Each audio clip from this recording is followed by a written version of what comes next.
obviously I'm going for monkeyfish. Do I have a choice? No. I stole it. Okay.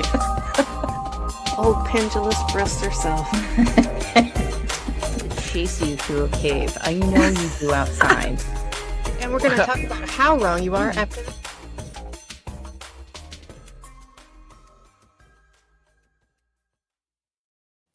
Hey, everybody, and welcome to Monsters Lounge. I'm Jeni. And I'm Tressa. Hi. Hey, Tressa. Hi. It is so cold out right now, and I hate. Really?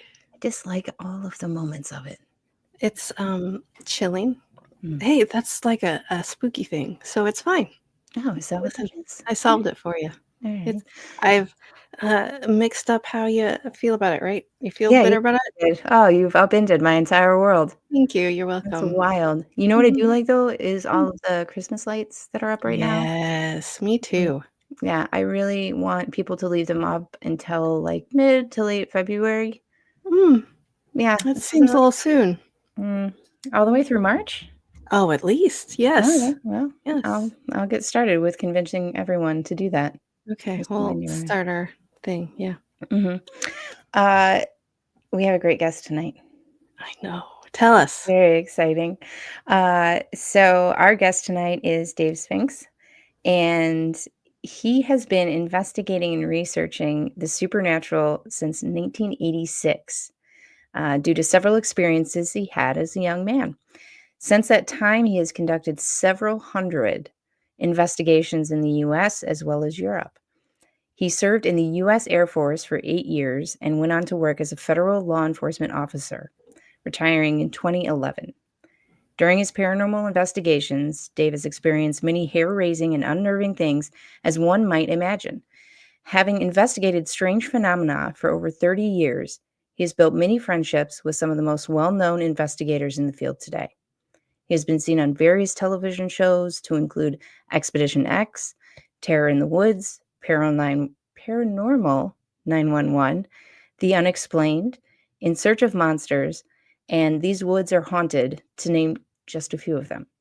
He was also featured in the film Flatwoods. All right, I'm gonna get to actual English words here in a second. Okay. In the film Flatwoods Monster: A Legacy of Fear by Small Town Monsters. He has been a featured guest on hundreds of paranormal-themed radio shows and podcasts. He is often a featured guest speaker at paranormal conferences around the country. He's also an author of numerous books on the topics that include cryptids, hauntings, and ufology. I always have trouble with that word. It's just 3 letters and ology. I know, but it's a very, very awkward word to say. So anyway, it's going to be a great show, and please help me welcome Dave. Okay. Hello. Hey, guys. Dave. How you doing? Good. How are you? I'm wrestling with my cat because she's making a lot of noise right now. Yeah, it'll happen. She wants to be on a show too. That's fine. Yeah, mine often does as well. Yeah. Like, what are you doing without me? How dare you? I love when people who have been in the military and been in law enforcement, for some reason, it makes me so happy when they start sort of investigating the paranormal or talking about the paranormal, because I feel like it gives it a little bit more validity. Oh, absolutely. Yeah. Because everybody's so very serious, and those are very specific jobs and very serious jobs. And you get to talk about this kind of stuff. And so that's always fascinating. But your interest goes way further back than that, right? Yeah, for me, it was kind of the opposite. Like, I was into the paranormal before I went into law enforcement. But the cool thing about that is, law enforcement gave me a much broader and more in-depth background in investigation techniques. As well, but I was in the military before that. So, and I was working with law enforcement in the military and other jobs too. But, you become what we call a trained observer, so to speak, so, it gives us a little bit better of a tool bag, in the way, and then you also develop your own techniques in investigating skills too, having done those type of jobs. but I was lucky enough to, early on, to work with people that were, already doing this stuff somewhat, and were delving into it, and you work with those folks and you see how they do it, and then you kind of emulate them in some aspects, and then you kind of develop your own skills. And then when I went into law enforcement in the military, I developed a whole nother set of skills, which was really cool, and I use those to this day to investigate. I concentrate on the who, what, why, when, where, and how of things, so to speak. So, and it's the same way. Basically, we would write a law enforcement report, right? So, those are the topics that you want to concentrate on, as far as my personal opinion, how I do things. Well, that makes absolute sense. It's a really cool, and I love hearing about that approach. Like, at a couple of conferences, we've run into Russell Accord a couple of times, and from Hmm. that basis in military training, like it's really cool to hear how that influences his investigations. Well, you kind of, it's different from civilians in a few aspects, is because you are taught to look for specific things, that you watch people's hands more, you pick up things that Joe Blow, that's just going to work, having a 9 to 5 job, and is worried about paying the bills and that kind of thing. They don't necessarily, they're caught up in all of life's things. And I'm not saying I'm not any better than anyone, I'm just saying, you're kind of taught to watch for other things that normal people would never be looking for. And you also, even if you're not in the military and law enforcement, how often do people go outside and just watch the sky for a half an hour a day, or Right. 2 or 3 times a week?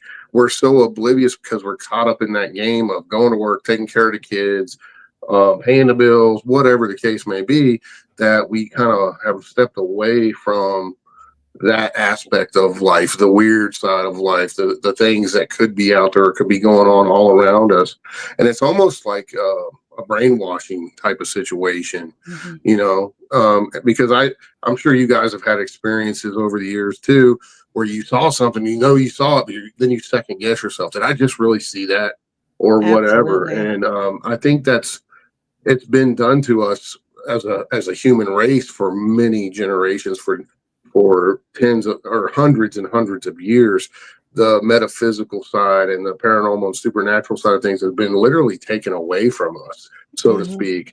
And even in the Bible, the Bible is a giant metaphysical book. I mean, that's all it's about. They talk about UFOs and their Yeah. spirits, and cryptids. And there's giants in there in the whole 9 yards. So, but I think they've twisted that and manipulated that to such a point that it's all about, power and control of people, instead of teaching us they kind of use those whole early teachings and twisted them and molded them into what they want to better control people. Because what's a very powerful control mechanism is fear, right? Oh, if you don't do this and go to church, and you don't pay X amount of your pay to the church, guess what? You're going to burn in hell. And that's pretty powerful, when you think about it. It scares people to death.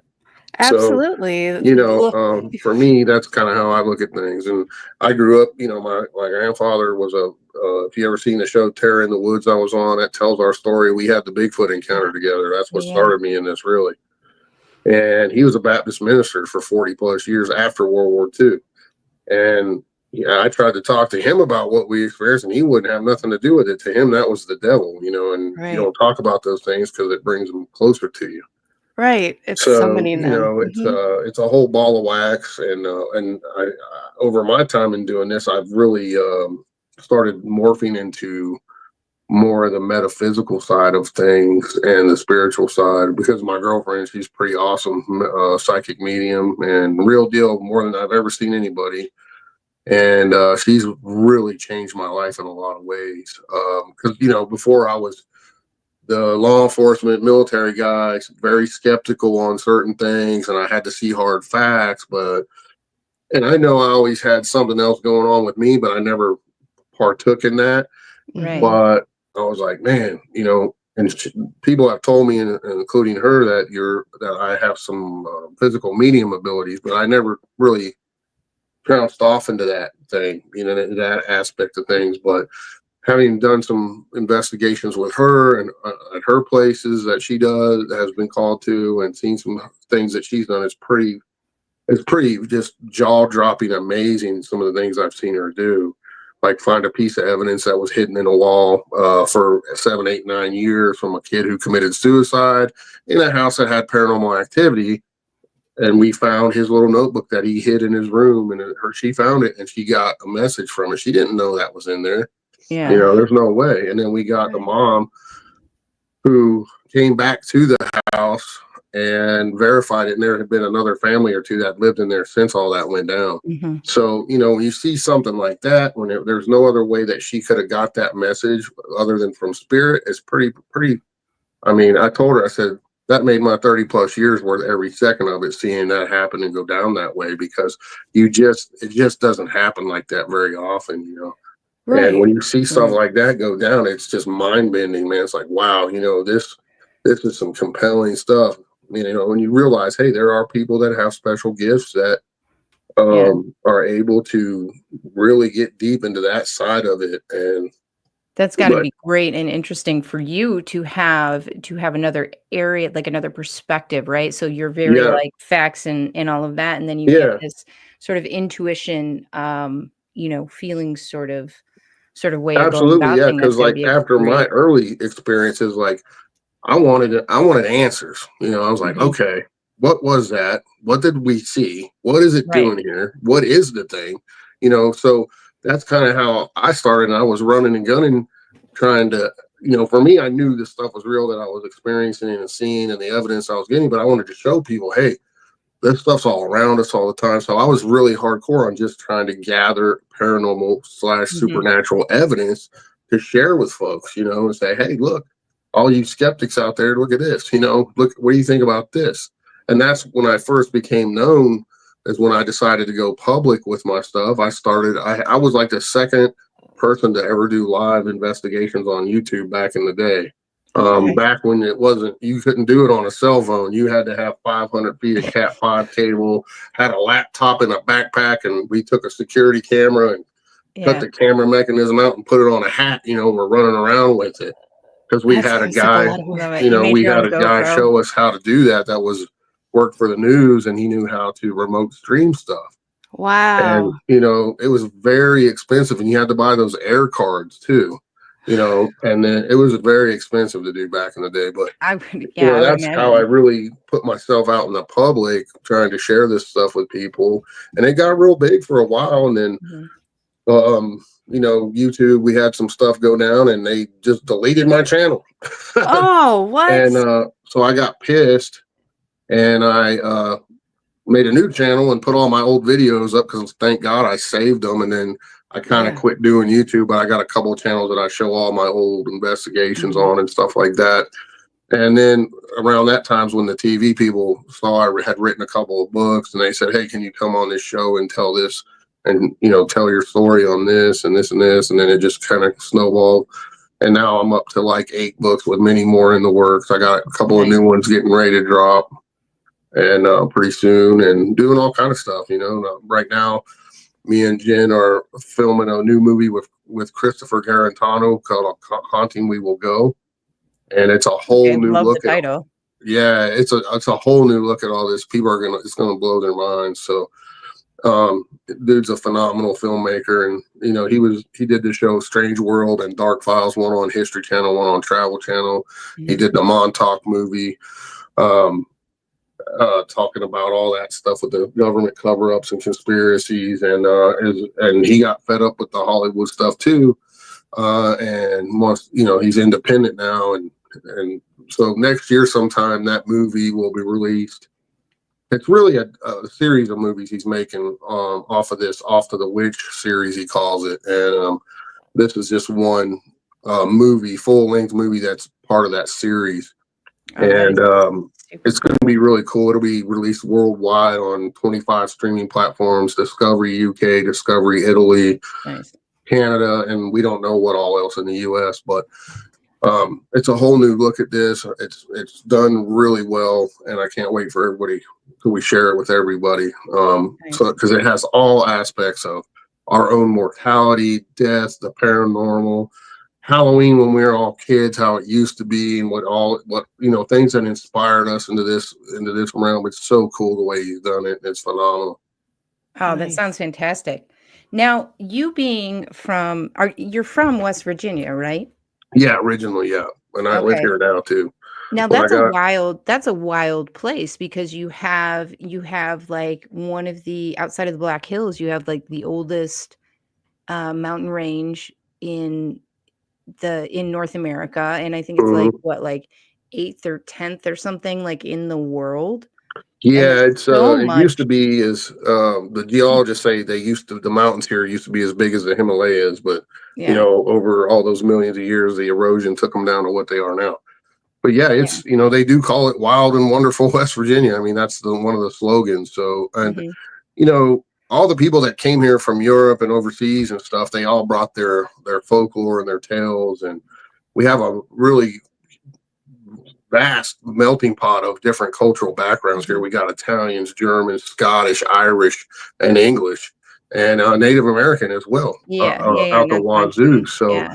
you even some French folks up in the Point Pleasant area. The French came in there and settled. There's still French Mhm. people up there to this day, and that have French backgrounds. So you've got this huge melting pot of people with their supernatural backgrounds, Right. paranormal tales, and the whole nine. And I love it here. I mean, I've done a ton of investigations. Like I have a book series. I don't know if you guys have seen it. It's called it's Real Hauntings in each state that I've investigated enough to do a book on Okay, will yeah. be out. And I've got Real Hauntings of West Virginia Volume 1 has been out for 4 or 5 years. It's a Mhm. big seller. People love it.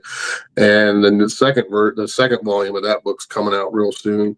And I'll have a third version, and then also I have Real Hauntings of Florida that'll be coming out, Right. Ohio, Pennsylvania, freaking New Mexico, all these places I've lived, Iowa, Mhm. all kinds of different places I've lived over my life, and spent a vast amount of time investigating in. Yeah. No, see, I mentioned the mountains because and this is what I love because I'm pretty sure that you have a little bit of experience in a couple of the national parks as well, but I love the idea and the concept that geology creates avenues for the paranormal where it's easier to have high strangeness occur, and you Yeah. see that all over the place. And especially you do see it at the national parks, which I feel like you have some evidence, right? From one of the national parks or a couple of Well, them? I've done a lot of stuff in various national parks. Mhm. One of the first paranormal pieces of evidence I ever got when I was a young kid. We used to, my stepdad was in the Air Force. I grew up on Air Force bases out in New Mexico, and we used to go on family excursions at all these cool places out there. And we went to a place called Mesa Verde in Colorado. Mhm. Now, if you've never heard of that, the Anastasi people had a huge Mhm. settlement there, and it was under this giant rock cliff, and it was a whole city made out of adobe. I mean, it's awesome, but they don't know what happened to those people. The entire race just is gone. They Yeah. don't know if they got beamed up, what happened to them. You know what I mean? So we had gone there multiple times over my young life, and I had seen when I was really first starting wanting to get answers into this stuff. I had seen an episode of In Search of with Yeah. Leonard Nimoy, and Yes. Hans Holzer was on there, and he was doing a ghost hunt, so to speak, and he had a tape recorder with a microphone. And I had just gotten one of those for Christmas, and it was almost the exact same thing he had. I said, "Hey, I can do that." So I Yeah. took that recorder with me to Mesa Verde, and I said, "I'm going to try that there because it's ancient, and you had Right. all these battles there and everything." So we go there. It's in the middle of the week. There's nobody else around, and no park rangers. There was nobody. And we were out there by ourselves. So we're climbing all over, and you have to go like you go park up above the cliff, and you have to Yeah. climb down these huge ladders to get down in there. Yeah, I've seen that. I've seen that. So I went under there, and we had some family members with us. Some other family had come in to visit, and we took them up there. And I kind of went off to my own little area over there where it was quiet, and I just started trying to do EVPs. And when I played that back, I got Native American drumming and chanting. And I ran to Wow. my mom. I'm like, look at this. She goes, oh my God, that freaks me out. Don't do that no more. So, there was nobody around, and I actually got some drumming and stuff, and I was, talk about the snowball effect, and then you when you get your first EVP, you're like so ecstatic, and then you want more and more and more. So, Yeah. so that's kind of how I started messing around with equipment because I saw how they did it, and I tried it myself. I love that. Really love that. The fact that not only are you going and doing investigations as a child, but to like an indigenous When I was area a and young man, I getting wasn't it. really a little kid because I Well, mean, this is listen, after, if you're under 30, you're a child. It's Yeah, fine. that's pretty much how Yeah, it true. goes. I'm all ears, and we'll hear more stories from you after this. The holidays aren't all joy and jingles.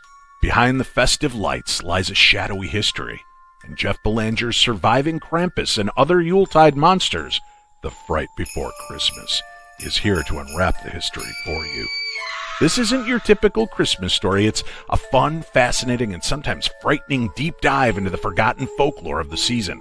A world where Krampus isn't just a pop culture icon, but a devilish enforcer, ready to snatch naughty children. Where trolls, witches, and the Yule Cat stalk the snowy landscapes, and St. Nicholas's heavy-handed helpers bring more punishment than presents. Explore folklore from across the globe, from the elf-like Tomten to the terrifying Grilla, who drags the misbehaved to her mountain lair.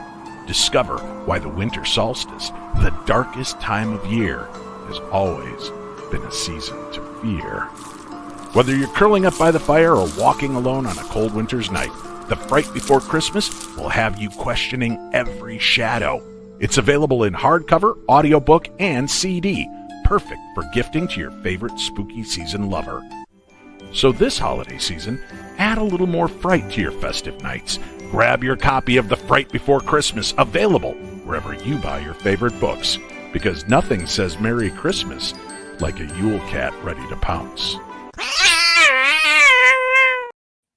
That really got me the first time I saw it. Hey. Yeah, it did with me as well. Hey, everyone in the chat, we are live. Settle down. It's fine. We don't acknowledge the chat because we're bad at it, and also we have a We're great very busy. We're very busy. Come We're on. far more interested in what's going on. Jeez. But I mean, also I'm we not love that live. you This watch. is all pre-recorded. Just me, though. Everyone else is live.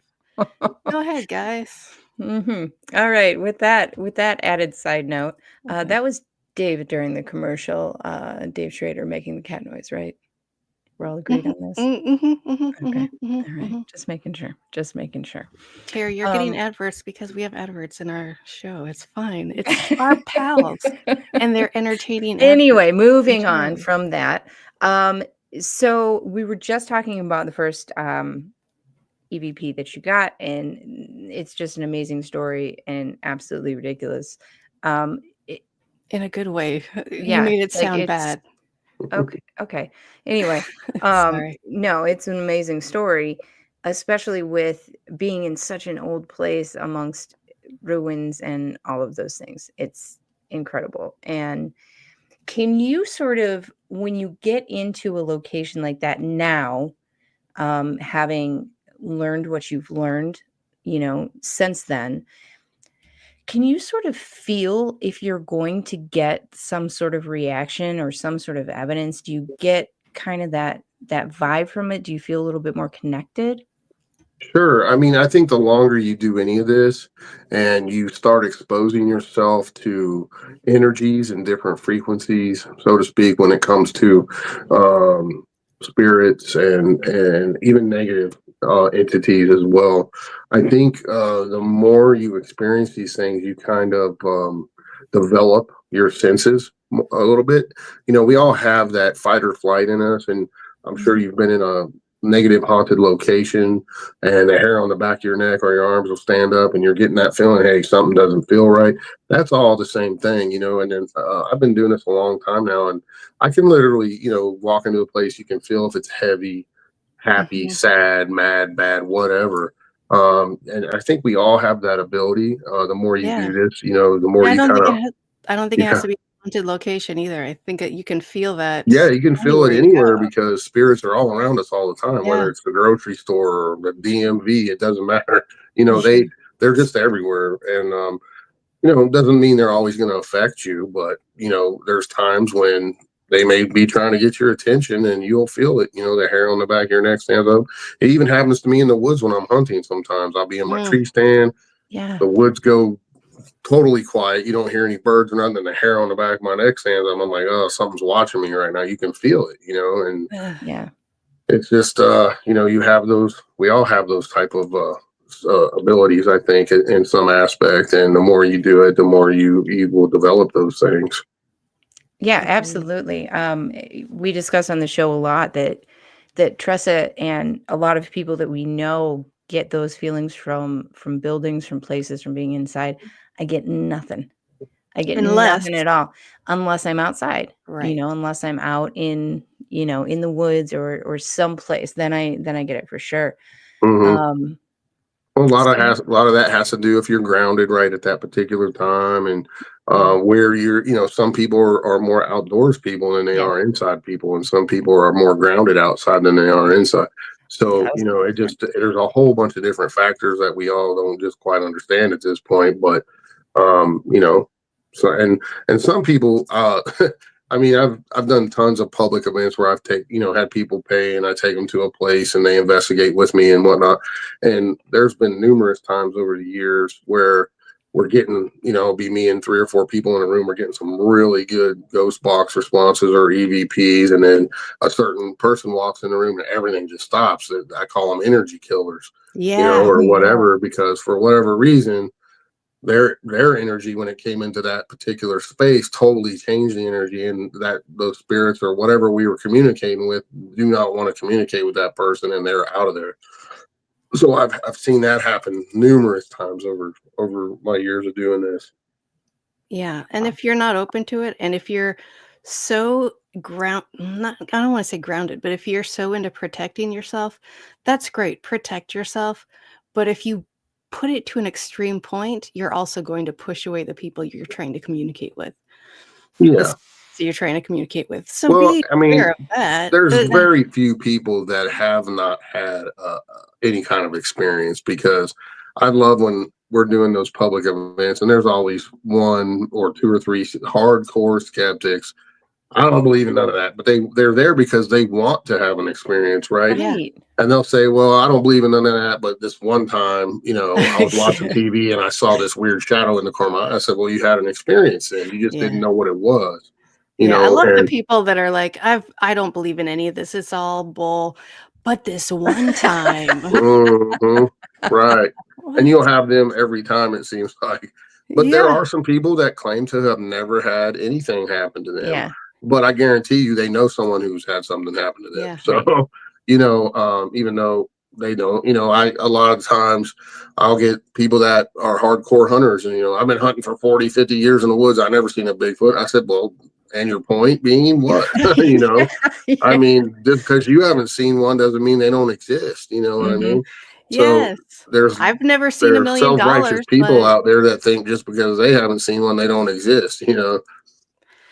Right. yes, I hate that argument so much because I there's so know. many things I haven't It's seen so ridiculous. in Yeah. photo, in person, or anything, but I know they exist. I'm not Right. stupid.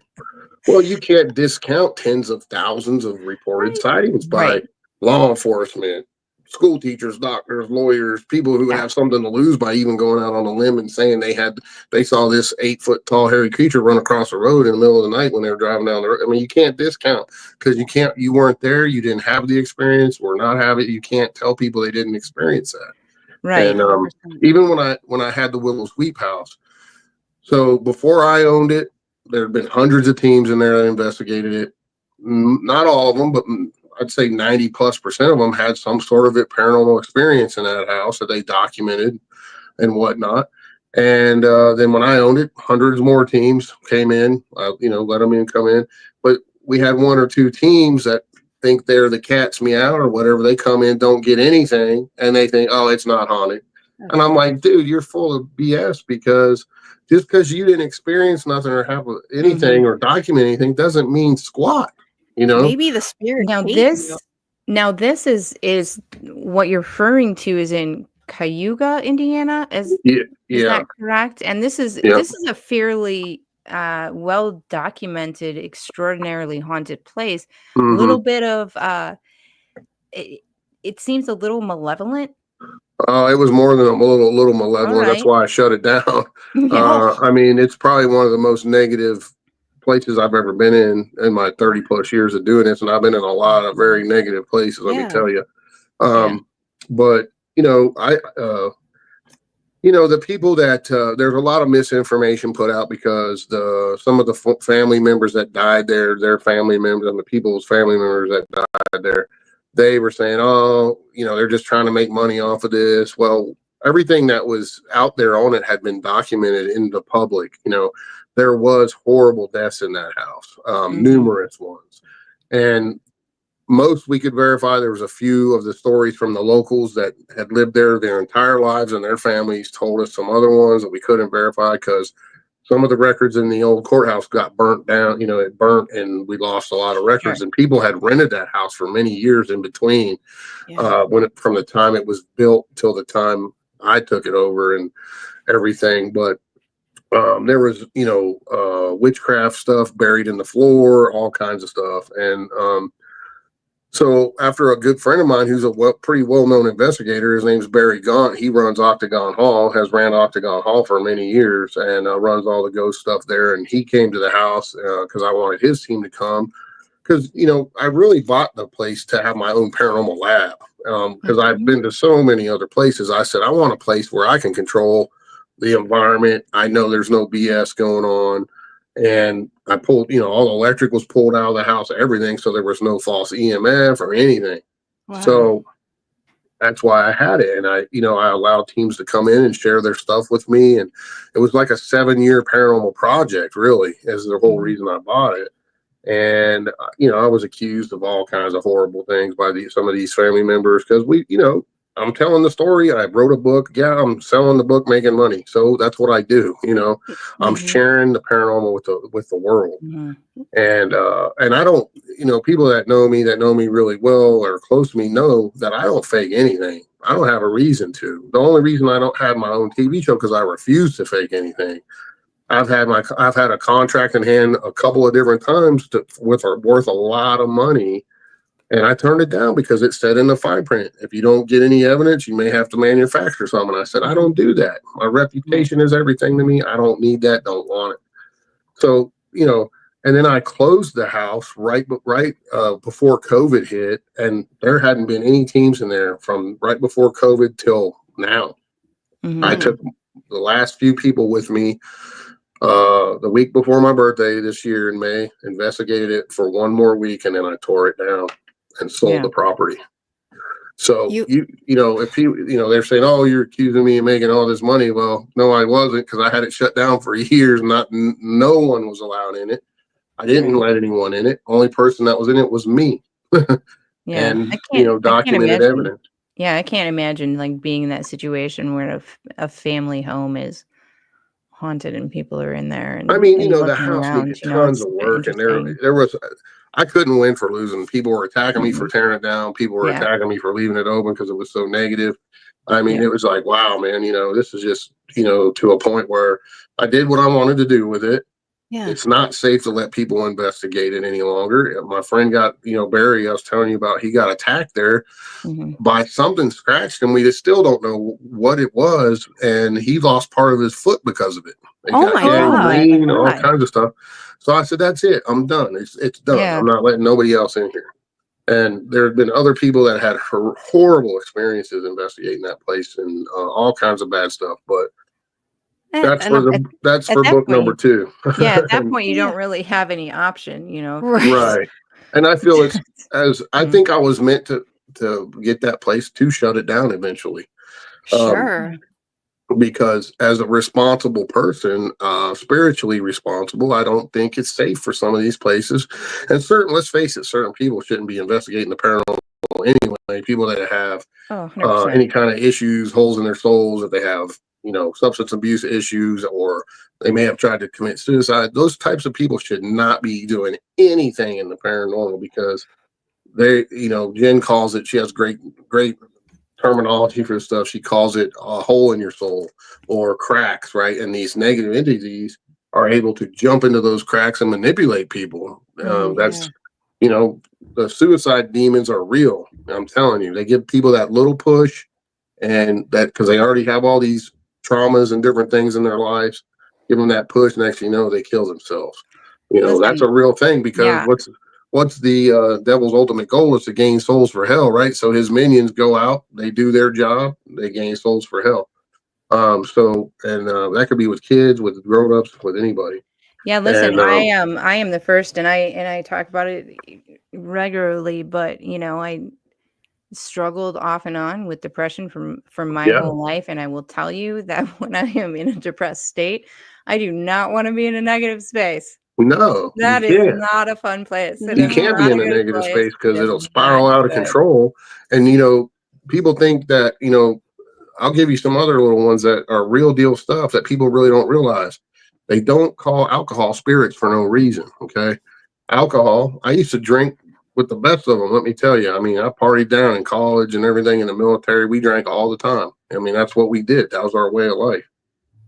But I've woken up places like, how the hell did I get here? And Mhm. these spirits will jump in you and take your body for a ride, because when you drink, you lower your vibration, you lower your tolerances to things, your defenses are down, and it's a perfect scenario for a negative entity to manipulate you. So, Sure. how many people do we know that are good people that did something crazy when they are on alcohol or drugs, and it was Yeah. totally out of their character, Yeah. totally. And that's So, some form of negative manipulation. So you have to take a look right. at that from the outside, think outside the box a little bit, and look at it looking in. That's paranormal related, I'm telling you. Wine is different than liquor, but they call it spirits for a reason. Jeni. Yeah. So You guys also, got No, all quiet like this dude's crazy, man. no, because I don't know what you're talking about. But also, Jeni, you look like you have something to say. So getting back to sort of the haunted areas, because this isn't the only very malevolent place that you've kind of been or written about, right? Oh So no, there's I've been in tons of them. the Wells house specifically, right? Yes, the Wells house. So Yeah, can you tell me a little bit about what that place is? Because I don't know. So the Wells house was a notorious haunted house in Wilkes-Barre, PA. Okay. Um, I was I worked loosely with this dude named Tim Wood way back in the day, and we did a lot of investigations together. But a good friend of both of ours, Noreen Balovich, she's an OG paranormal person. She has a show on YouTube called Paranormal Zone TV. She's in her 70s now. She used to investigate with Johnny Zavis back in the day, and everything Nice. like that, and even had him on her show years and years ago. But she used to be a real estate person, so she would always look up these notorious haunted houses. And she told us, "Hey, I found this house. You guys got to go investigate. It's in Pennsylvania." She goes, "The Warrens were there in the early '80s, all kinds of stuff, right?" So we looked it up and we're like, "Yeah." So we put together a team of people, and we contacted the woman because it was for sale, and ended up going there and talking her into letting us rent it for a month and stay there 24/7 the whole Oh, time, because no one had really done, most of the time you see people investigate, they go in for 6, 7 hours or nothing. And I'm kind of known for this now. I mean, I go into these places and spend a serious amount of time 24/7 for weeks at a time. I've oh, done it at several places now. And so we put a team together. And so this house had crazy deaths, crazy paranormal stuff that went on before us. It's a whole long story. I wrote a book about my experience Yeah, there. It's yeah. called Wicked 46. So I highly recommend, if you First of like all, scary, whole good title. stuff. yeah. It's basically a day by day journal of what I experienced in that house and what I saw happen to some of the people involved with that house. Oh, wow. And we actually had the Constantinos come on with us remotely from Reno, where they lived. They were getting demonic stuff coming across there, Oh, because we were connected, and we were getting some crazy stuff there. And it was just a crazy, crazy experience. But we did 30 days there. Half the people quit in the first week because it was so haunted. I Oh, bet. And there was man. many nights where it was just me and the guy Tim in there, and then a couple of times I was in there all by myself because he had to fly back and forth to California to see his kid, and so anyway, long story short, we did 30 days straight. Took up 3 or 4 days off, all of us. We left. I went home for a couple of days, came back for another week and a half, 2 weeks, took another break, came back, and we did that 3 times. So, and he ended up buying the house. Oh, yeesh. But long story short, it was too far away for him, and he ended up selling it to some movie guy, and the movie guy never did nothing with it, and then now somebody owns it again. So, but Did they live there? I think they tore it down, Okay. but I'm not sure. Don't quote me. Sure. But Oh, good Lord. anyway, what I was going to tell you, what was very interesting and really downright creepy. So some of the names, demonic names I got at the Wicked Fort at the Wells house, I also would get at the Weep a lot. And I also Oh. got those names at another place in Pennsylvania that I did a case with Jen at when there was a child suicide involved.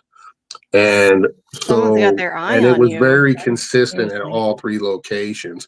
And all 3 locations almost had the same type of situations going on. There were suicides in all 3 locations. A couple of them had child suicides and deaths and different stuff. So that's why I'm trying to tell you, these demonic entities, they do have jobs, and there's certain ones that are in charge of certain things, like child sacrifice, child deaths, the whole 9 yards. And you can look that up yourself. It's common Yeah. knowledge through demonology and demonologists. But when you Do get you those ever type of fear that? same, Do you huh? ever fear that you have attachments to you if the Yeah. same From the demons are Wells showing house, up? I did get an attachment. Yes, I will tell you, Okay. because back then I was, like I said, I was running and gunning, trying to document evidence, and my job at that house was to film and document whatever I could for him and his and all of us. I was one of my Yeah. main jobs, and um, so because he ended up, like I said, he ended up buying it, and me and him went back 3 more times, and I was helping him run the cameras, and we were trying to document everything we could. And I got an attachment from that place, and I knew it took me about 7, 8 months, because when I got home after the last investigation, and everybody that was involved in that do not like each other anymore. Nobody talks to each Oh my other, God. and that happened almost immediately after it was all done. Yeah. Except for a couple of us still talk a little bit, but nobody talks to him that was involved in that anymore. But he's a very dark individual now. But Oh. long story short, but so I knew something was up, because the day I came home from the last day I investigated there, I wasn't in my house for 5 minutes. I heard a pop like a light bulb in the Oh, house. that's not good. So I looked around, all the lights worked. I checked every single light bulb in the house, and then I started smelling the rotten flesh and the sulfur smell. And I'm like, oh, this ain't good. So I did my little whatever I did. Yeah. But during that time, my whole life turned upside down. Went through a crazy divorce, almost went financially ruined.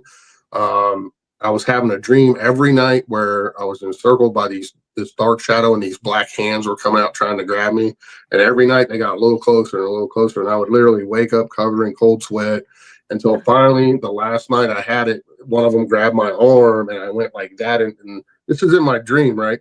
And when I Yeah. woke up, my shirt was torn. I had a little scratch right there. Oh no. So with all that, then I realized, oh shit, I got an attachment. And then I went and got cleared and blessed by a Catholic priest, and I'm not even Catholic, Baptist minister and a shaman. And I kid you Wow. not, within a few weeks, everything turned around. But That's first you have to amazing. realize you have an attachment before you Right. can Yeah. fix it. So that's when I started saying, okay, I need to protect myself better and do different things. Yeah. But Yes, everybody, protect yeah, yourself. Yeah, seriously, that's one of the questions that we ask on a regular basis hmm is, just because any of our listeners or viewers, it's like, please, like, make sure that you have that in place, because there's Prepare just yourself. too many yeah, and it doesn't stories. always work. I mean, sometimes you Right. have to Mhm. go a little bit next level, sometimes, because some of these things are very powerful and have a lot of juice and are strong enough to punch through from their side to our side and affect you both physically, spiritually, and mentally. So you have to be very, very careful. And you can get an attachment even if you're not doing this stuff. So when you're Right. going out Right. looking for it, you're, remember the old saying, be careful what you ask for, because you just might get it. Yeah. Yeah. Sometimes that happens. So. Yeah. At the very least, be And cognizant we've of it seen, being happening. I knew the Constantinos pretty well, and to see what happened to them. I guarantee you that was paranormal related. You know, Yeah. Debbie was notorious for doing EVPs 24/7 at her house. Oh, Mhm. yeah. 24/7, all Right. the time.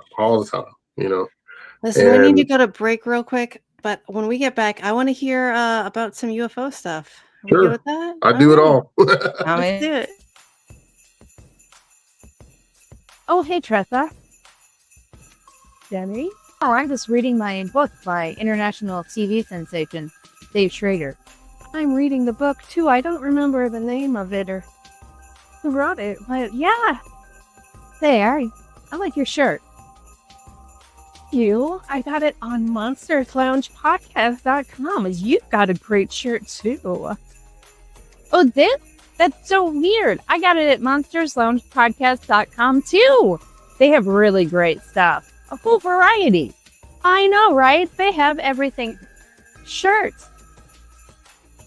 Tote bags. Clutches. A phone case, I think.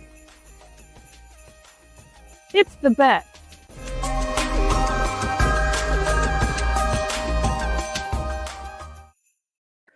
all right. So Yeah, we have covered absolutely horrific things, yeah, especially with the attachments. yeah. Nobody likes that. Um, obviously, I'm sure. Now I just want to be like an anxious aunt. Like, okay, are you sure that you're doing this? Are you, Well, are you going to be okay? there's a lot of teams that like to drink and stuff when they go on investigations. I highly advise not to do that. Oh, no, Don't not Not when a do you're good it. idea. investigating. Don't That's do just it. bad investigating in general.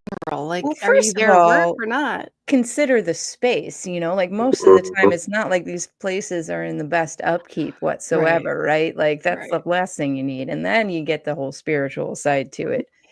Right, Uh, exactly. And John So, Zaffis, he was involved in that investigation with us as well. Ghost Adventures called us, wanted to come to it, but Tim wanted to charge him all this outrageous money, and they pretty much told him to take a flying leap. So he screwed that up for himself. But he could have got some more major attention. Even Dave Schrader, Dave actually is the one that put us on his show back in the day, Darkness Radio, and we blew that. That thing blew up like crazy. I think we at some nights we were having 10, 20, 30,000 people watching us do wow. live streaming on there, in that house. And we live streamed it 24/7. Even when we were sleeping, Oh, stuff was good going Lord. on. People were seeing stuff. They were documenting a time when we were trying to sleep. It got so bad that all of us slept after the first week or so. We all piled into the living room and we're sleeping on the couches and on the floors and salted all the way around that. And that's how negative it was. oh, I would It imagine was just so. a crazy intense place. That's why. So Drastic change. read the book. Drastic Read change. the book and you'll get the Yes. whole Yes, story. everybody go get this book. Are you kidding We're me? going to review that like right Yeah. at the end of the show Most where people everybody that can read find it, I'm all not of trying to your toot my things. own horn, but they say that's one of the scariest books they ever read, and they didn't put it down. Oh, They read it I'm cover to going cover. for it. Yeah, I'm Yeah. going for it. But to take a completely left turn here, Oh, what sort of UFO experiences have you had? So I'm I've pretty had interested. several over my years. Of course, like I told you, I grew up on Air Force bases, and I Mhm, was also in the Air Force, as you guys know. mhm. And growing up out west, the sky out there, you can see things that are just amazing, especially if you go out and away from the city into the desert. I mean, you can see the Milky Way like you would not believe. yeah. Like, it looks like a painting. It's amazing. Oh, I've seen it But like that. It's gorgeous. my first UFO experience, I would call it a UFO experience, was again, I had all these weird things happen to me from the age range from like 10 through 15, 16. A lot of things happened to me paranormally. I don't know why, but I've also had stuff after that. But that seemed to be Yeah. a real whatever time in my life that either I was really open to all this stuff and stuff was just pouring in, or I don't know what happened. But when I look back at it, I was like, holy crap, all these things. And I didn't even think about it till I was interviewing. This guy was interviewing me for a TV show, and I was starting to put all this together. I was like, holy crap. Anyway, another whole story for a different show. But my mom and me and my brother were traveling from New Mexico to my aunt's house in Arkansas. and we had to go through North Texas in one stretch, and it was really tornadic. Like it was really bad weather. The sky was like green, black, and purple. I'll never forget this. And somehow my mom got off on the wrong road, and we ended up on this 2-lane country road out in the middle of Texas, and out in the boonies, man. And there was rolling black clouds. We're like, oh, we're waiting for a tornado to drop. You know, it was that bad. And there was cows on both sides of the road, fenced in. You know, there was barbed wire fence on both sides of the road, cows everywhere. And I saw this windmill, one of them old timey windmills sitting out there. And the cloud opened up and a red beam of light came down into that field. And the next thing we remember, we're facing the opposite direction we were driving, and it was an hour later. So we saw something. All of the things that had happened in that time span. Right. And even my mom noticed it right away. She's like, what the frick? Wasn't it just like, 1:30 a minute ago, and now it's like 2:45. What the hell just happened? And we're going back the direction we came. Like we were all turned around. We didn't know what happened. So that was like a really weird experience that I never really thought about. That was a UFO till much later in my life. I was like, that was some kind of missing time episode or something. Something happened weird right there. Yeah, you were invited. Yeah. So then, here in West Virginia, after I came home from the military, I was sitting in my yard. I usually in the summers I'll have a fire going and maybe have a beer or a drink, in the summer, because I love to sit out by the fire and look at the sky.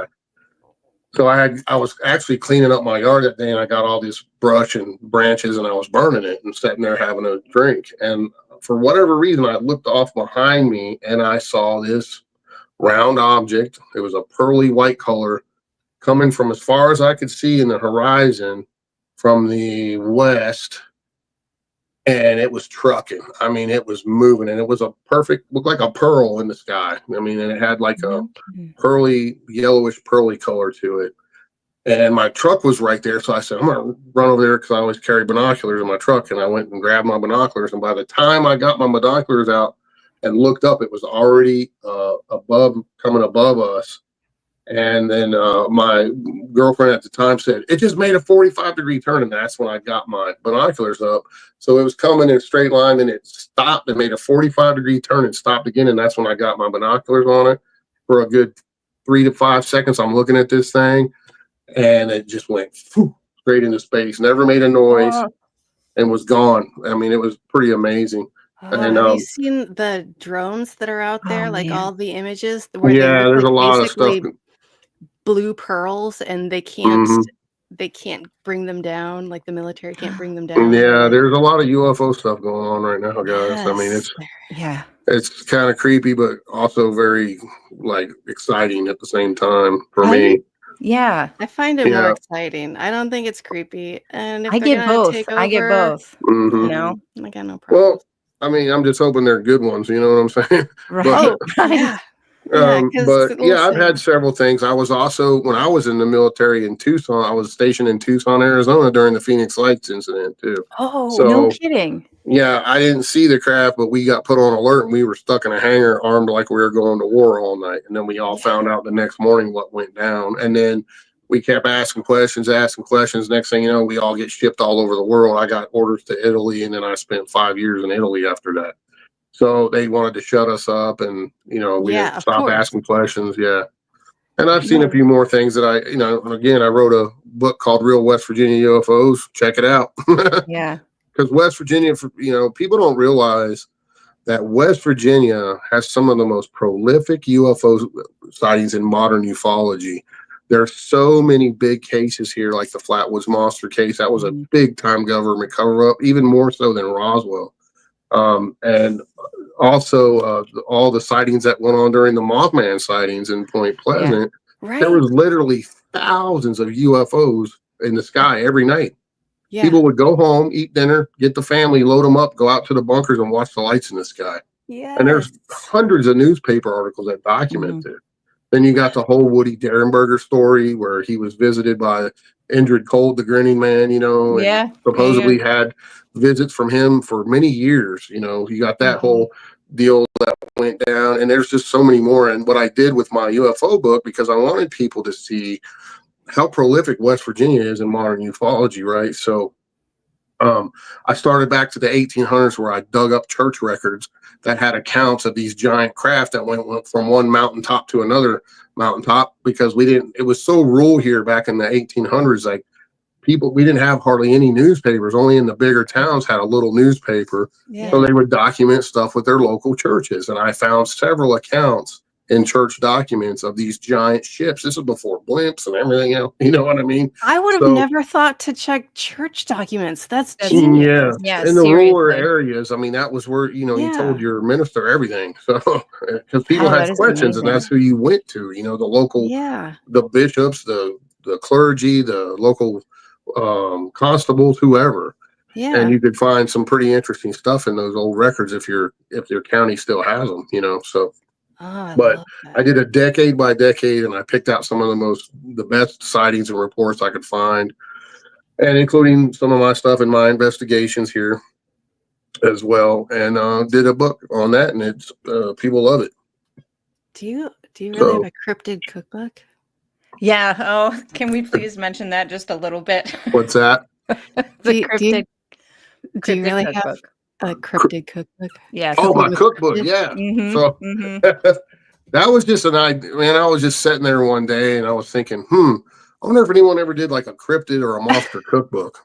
I love it. And because I love to cook, I cook all kinds of stuff, and been cooking for years, and I smoke stuff, and I cook. Most people like my food a lot, so I looked it up. I couldn't find anything remotely close to that. So I came up with this whole idea, and I had Ron Lanham, who's one of the wild and weird West Virginia guys. He's a brilliant artist, and he also investigates and stuff. When I told him what I wanted, I said I want a family on there at a picnic camping. And I want a Bigfoot in the background, and I want a Mothman and a Flatwoods Monster, and I want the kids to be going like this, and the parents are oblivious. So then he got this idea. He goes, "I'm going to make it into," and I said, "I want it done like a comic book, like one of the old 50s, 60s comic books." So he made it happen to a T. And then I got Lyle Blackburn involved because he had his own monster hot sauces. And I said, Oh, that's "Lyle, right. I forgot about and that. I said, Lyle, I want your hot sauce in my cookbook. Will you write the foreword for the book, and we'll have some fun with this?" So there, if you look on the cover, it says his monster sauce, a bottle of it sitting right on the picnic table. And then he wrote the foreword. And then, so what I did with it was I gave all my family's recipes monster names, like Mothman meatballs and this, that, and the other. Love it. And you get a good paragraph about that particular monster, and then you get the recipe, and it went crazy. I mean, people, really, that book sells like hotcakes. I mean, it's such a fun idea. I know what I'm getting. So Jeni it did for so Christmas. good. I know. And I told Ron this in the beginning. I said, if this thing does good, I'm going to do Cooking with Spirits next, and then Cooking with Aliens after that. Oh, it's so good.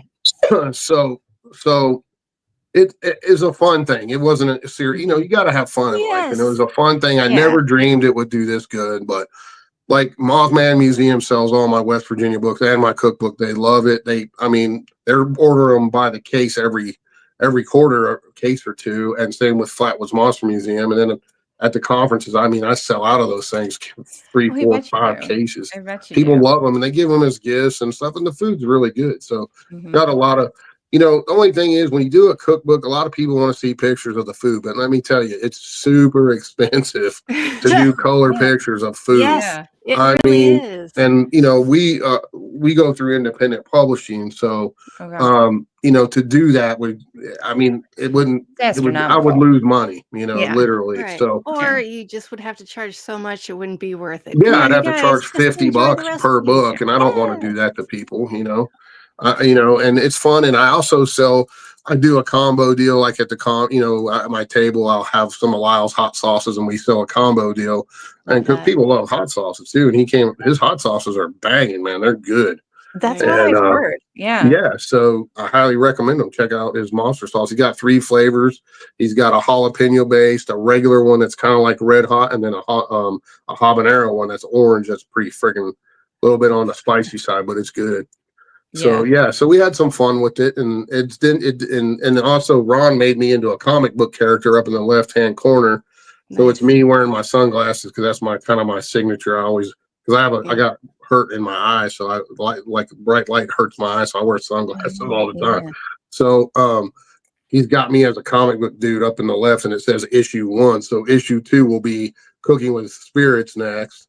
Nice. And the whole idea is I'll have the same family on each book cover doing something else. Like the next one will probably be a witch cooking them up or something. You know what I mean? Right. So The adults will still be oblivious. It's fine. Yeah. So you got to have fun with this stuff. You know, we have a lot of fun with it, and it's real, and you know, it's part of life. It's all around us. Yeah, there's so much dark, right? That you need the lightness in there as well.